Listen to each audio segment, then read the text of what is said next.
দ্বিতীয় বিয়ে করতে প্রথম স্ত্রীর অনুমতি লাগবে না। হাইকোর্টের এমন রায় সম্প্রতি গণমাধ্যম সহ সোশ্যাল মিডিয়ায় বেশ মুখরোচক খবর প্রকাশিত হচ্ছে, যা জনমনে বিভ্রান্তি সহ নতুন করে তৈরি করেছে আলোচনা। তবে দ্বিতীয় বিয়ের ক্ষেত্রে হাইকোর্টের রায়টি কি? এক্ষেত্রে প্রথম স্ত্রীর অনুমতি লাগবে কিনা এ বিষয়ে আইনজীবী ইশরাত জাহান বলেন, আইনের কোথাও প্রথম স্ত্রীর অনুমতি বাধ্যতামূলক না থাকায় এই রিটটি করা হয়েছে। আর ব্যারিস্টার ওমর ফারুক মনে করেন, আরবিট্রেশন কাউন্সিল স্ত্রীর অনুমতিকে আরো জোরালো করেছে। জিয়া মাহমুদের report. Colour expert, George sap এবং মাইল্ড অন হ্যান্ডস টেকনোলজি সমৃদ্ধ অরিক্স ক্রিস্টাল ওয়াশ আপনার লন্ড্রি এক্সপার্ট। হাইকোর্টকে অনেক ধন্যবাদ। দ্বিতীয় বিয়ে করতেছে প্রথম ওয়াইফের অনুমতি লাগবে না। 1961 সালের মুসলিম পারিবারিক আইন অনুযায়ী কোনো ব্যক্তির বিয়ে বহাল থাকা অবস্থায় আরবিট্রেশন কাউন্সিল অর্থাৎ সালিশ পরিষদের লিখিত পূর্বানুমতি ছাড়া আবার বিয়ে করতে পারবেন না। করলে 1974 সালের মুসলিম বিবাহ ও তালাক রেজিস্ট্রিকরণ আইনের অধীনে তা রেজিস্ট্রি হবে না। একটা বড় ভালো রাখতে পারোস না, তোরা আবার রাখবে দুইটা তিনটা চারটা বিয়ে। তবে সালিশ পরিষদের অনুমতি পেলে বিয়ে করতে পারবেন। প্রেক্ষাপটে এ আইনের বৈধতা চ্যালেঞ্জ করে হাইকোর্টে রিট করেন সুপ্রিম কোর্টের আইনজীবী ইশরাত হাসান।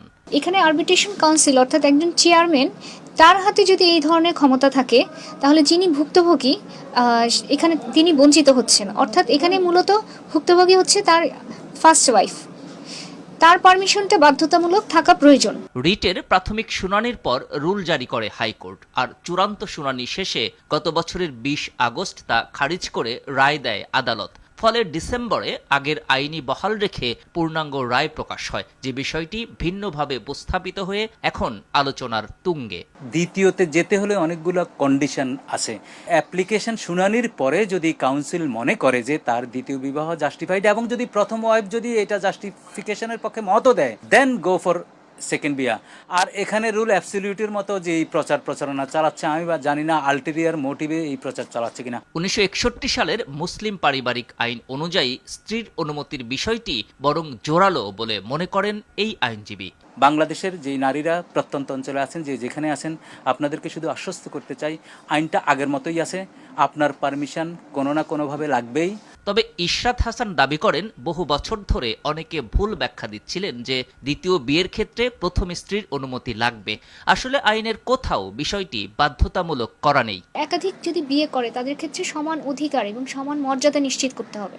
তো সেই সমান অধিকার আর সমান মর্যাদা উনি কিভাবে নিশ্চিত করবেন, সেই এক্সপ্লেনেশনগুলিও তো আসলে রুলসে থাকা দরকার, সেগুলো আমরা মনে করেছি। হাইকোর্টের এই রায়ের বিরুদ্ধে আমরা লিখিত আদেশ পেয়েছি, আমরা সামনে আপিল করার প্রস্তুতি নিচ্ছি।